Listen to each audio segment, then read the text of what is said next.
हरे कृष्णा। आपके अपने channel Alexa star में आपका बहुत बहुत स्वागत है। माँ भगवती दुर्गा की कृपा सदैव आप और आपके समस्त परिवार पर बनी रहे। दोस्तों, दीपावली का पर्व मनाया जाता है प्रत्येक वर्ष कार्तिक मास की अमावस्या तिथि पर, लेकिन इस बार दीपावली को लेकर बहुत सारे संशय हैं। किस दिन दीपावली मनाएं? 31 अक्टूबर को या फिर 1 नवंबर को? कुछ लोगों का मानना है कि 31 अक्टूबर को दीपावली मनाई जाएगी, तो कुछ लोग कह रहे हैं कि 1 नवंबर को दीपावली मनाना श्रेष्ठ रहेगा। तो आज की वीडियो में मैं आपसे बात करने वाली हूं कि दीपावली किस दिन मनाना ज्यादा श्रेष्ठ रहेगा और साथ ही दीपावली की सही तिथि क्या है। लक्ष्मी और गणेश जी की पूजा का शुभ मुहूर्त क्या रहेगा। इसके अलावा पंच पर्व यानी कि धनतेरस से भाई दूज तक के जो त्योहार होते हैं वह कब से प्रारंभ होंगे और कब समाप्त हो रहे हैं।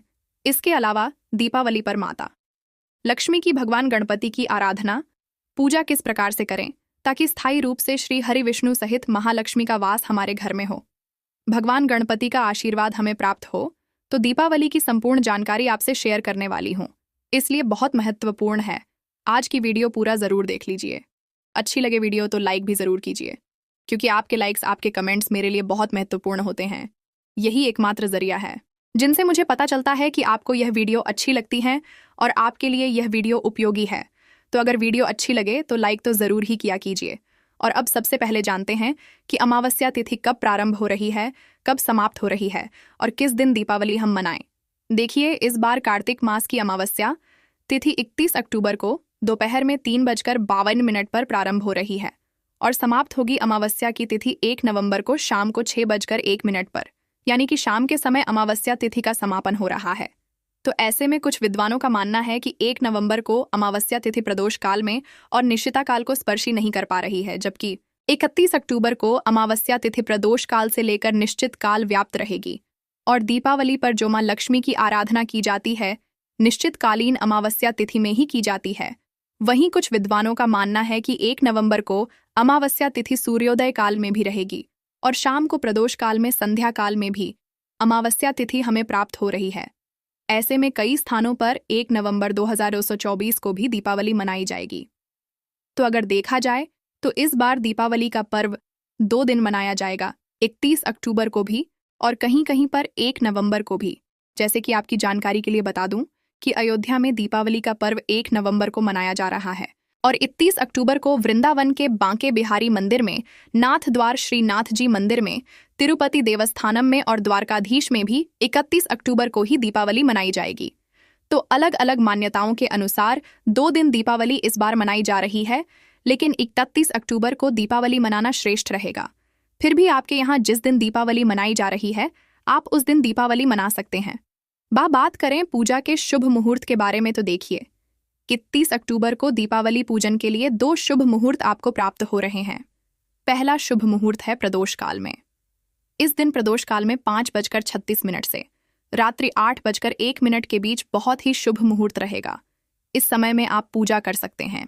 दूसरा शुभ मुहूर्त है वृषभ काल में, जो कि शाम को 6:02 से रात्रि 8:15 तक रहेगा। इस समय में भी माता लक्ष्मी की आराधना की जाती है। स्थिर लग्न में माता लक्ष्मी की आराधना करने से स्थायी लक्ष्मी आपके घर में विराजमान रहती हैं। शाम को प्रदोष काल में जो माता महालक्ष्मी की पूजा का सबसे शुभ मुहूर्त आपको प्राप्त हो रहा है वह 5:36 से शाम 6:15 के बीच में रहेगा। कुल 41 मिनट का समय आपको प्राप्त हो रहा है। इस समय में संध्याकालीन पूजा आप कर सकते हैं, जैसे कि दीप प्रज्वलित करना अपने घर में भी, घर के मुख्य द्वार पर भी, और जहां कहीं भी दीप प्रज्वलित करना चाहते हैं इस समय में आप कर सकते हैं। इसके अलावा जो माता महालक्ष्मी और गणपति की मूर्ति हम लेकर आते हैं, विग्रह लेकर आते हैं, उनकी स्थापना अपने घर के मंदिर में इसी समय आप कर सकते हैं।